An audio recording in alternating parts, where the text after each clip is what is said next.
থানকুনি পাতার ডালের বড়া কে কে খেয়েছেন? যদি কেউ না খেয়ে থাকেন তাহলে আমার সাথেই থাকুন। দেখুন আমি কীভাবে করতেছি।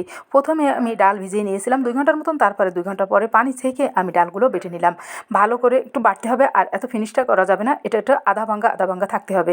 তারপরে ডালটাকে উঠিয়ে আমি এখন একটা বোলের ভিতর নিয়ে নিলাম। এরপরে আমি দিয়ে দিলাম সব রকমের মশলা।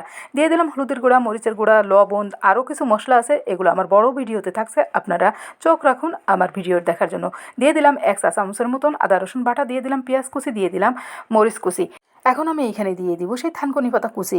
থানকুনি পাতাটা আমি একটু কুচিয়ে নিয়েছি। তারপরে এখানে আমি দিয়ে দিয়েছিলাম চালের গুঁড়া। তারপরে এখন আমি হাতে সমস্ত উপকরণগুলোকে ভালো করে মাখিয়ে নেব।